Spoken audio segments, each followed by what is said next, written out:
All right, this one's funny, how it all works out, how your destiny. Let me tell you a little bit about how it's actually going to work out for you. This is almost always true. Have you ever seen the movies where you get one free wish from a genie, or I'm imagining a genie. You get one free wish, 3 wishes, whatever it might be, and the guy wishes. It's like, look at this amazing opportunity. I can wish for whatever I want, and they know exactly what they want specifically, and they wish for it. And the genie says, as you wish, but when the genie grants the wish, it's like some technicality version of, you weren't specific, and I gave you technically what you asked for, but it's not really what you imagined, it's what you asked for. Hey, that's how life works out. Hey, it's funny, the things you had planned for yourself almost never work out the way that you thought they would, but mysteriously and beautifully, they work out in their own special way, and you couldn't even predicted it, or you couldn't have even guessed or even wanted it for yourself, but it all seems to work out. You got to understand, it's like that genie wish we all get, is you have a plan for yourself, you have a goal for yourself, you have a specific person in mind that you want to be with, you have a specific income and car, and it all works out in its own way, never in your way, and never in your timing, right? It's always God's timing, it's always the universe's timing, and it's always in some backwards way. Here's another example. It's funny how all of your best people, the people that you ride with, you think that these are my people, these are the best friends I have, these are the biggest supporters I have. It's funny how they won't buy your products for your business. They won't refer people into your business. Now these are people giving you the most positivity every day. These are people giving you the most, giving their time a day, and you think, these are my people because of the amount of time you spend with them, but it's funny how it works out. Someone who's your biggest supporter will be your biggest letdown someday. It's funny how a complete stranger will meet you and the next day have referred 50 people to you. It's funny how someone you never met will be sharing all your posts. We're talking local businesses, that kind of thing. It's funny how your biggest supporters will be strangers. Beautiful strangers. Where are you coming from? Are you an angel? Are you a real person? I don't know. It's funny how that works out. And we don't hold any connotation to the friends that's the problem, is we expect it out of them. It seems like that's the person I wanted to bring more business to me and help me out with my personal struggles. And it's funny how they didn't help at all. And God love them. I still love them for all the things I loved them before.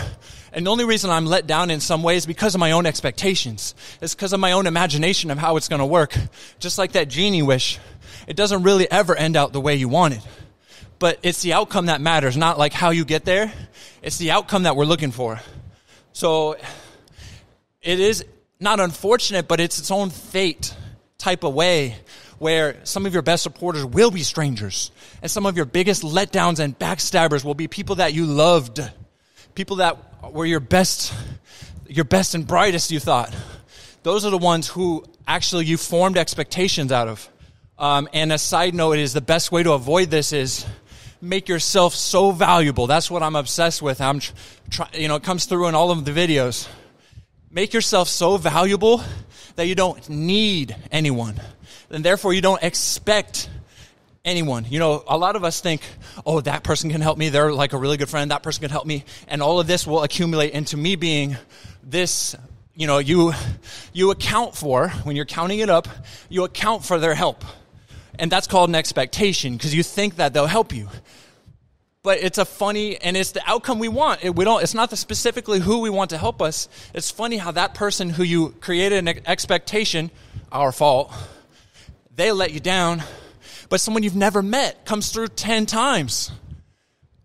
It's important to know, love them all, but make yourself so valuable that you can do this shit on your own, that you have enough of what it takes from within to make yourself happy, to make your goals and dreams come a reality. And let's be more important, making what you were created for become a reality. It's important to know that we all have goals and dreams, and not all of them are meant for you, just because you have them.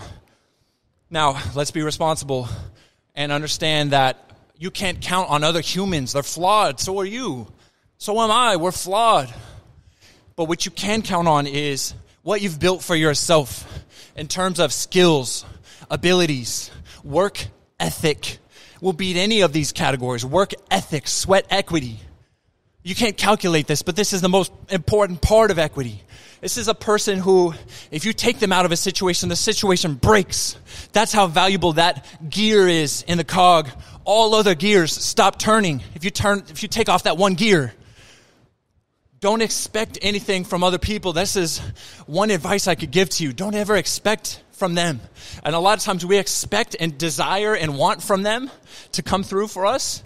That opens us up for failure, for pain, for letdown, but it's also an insecurity. If you're completely enough by yourself, you don't have to rely on anybody. But we're trying to get to the next level, as we all should be. So we try to lean on our relationships, but sometimes you lean and ain't nobody there.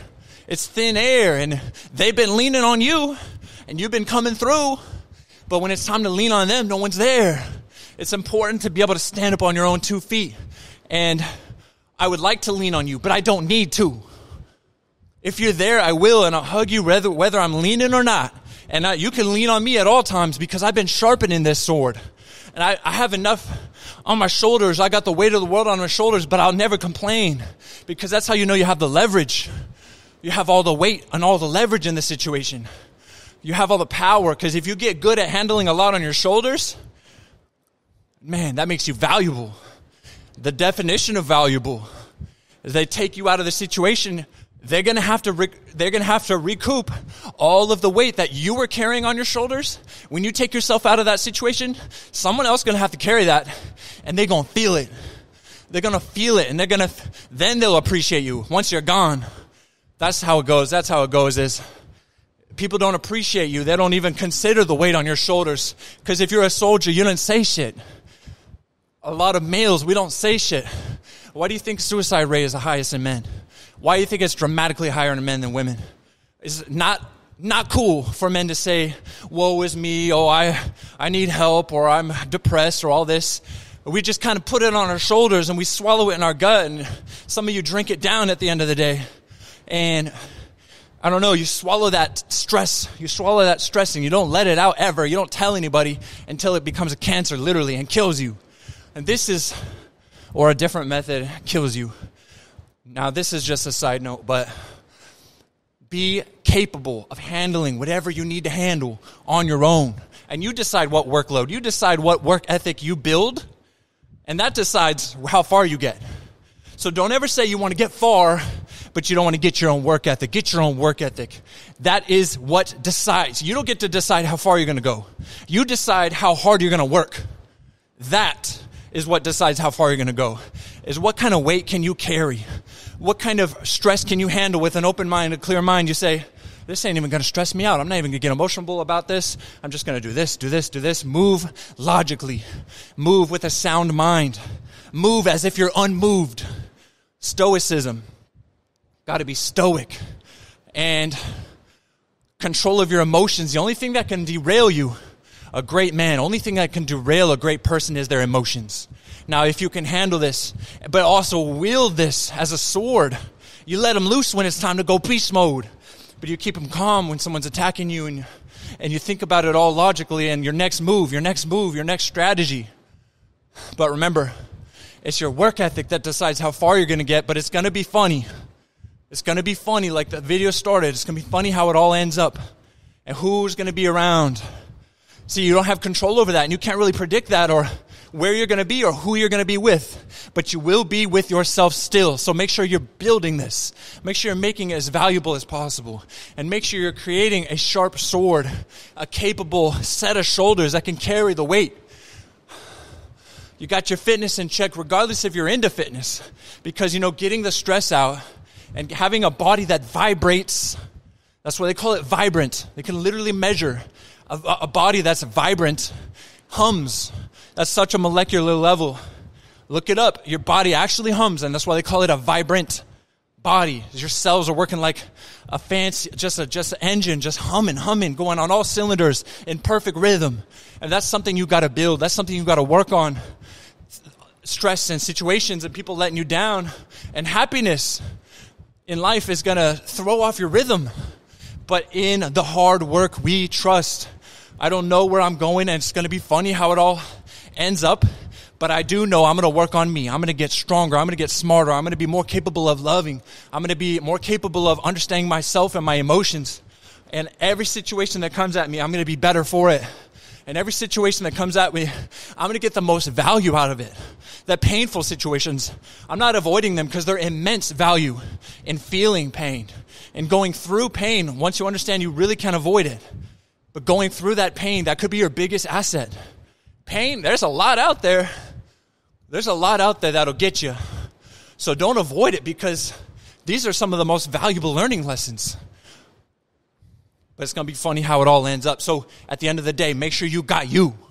Make sure you got you so that when it gets funny, when the people that you thought you could count on get funny, hey, when they all show up like ghosts, like mists in the dark, oh, wow, man, you've been leaning on me this whole time. My shoulder's sore. Well, it's time for me to get a little help from you or lean on you.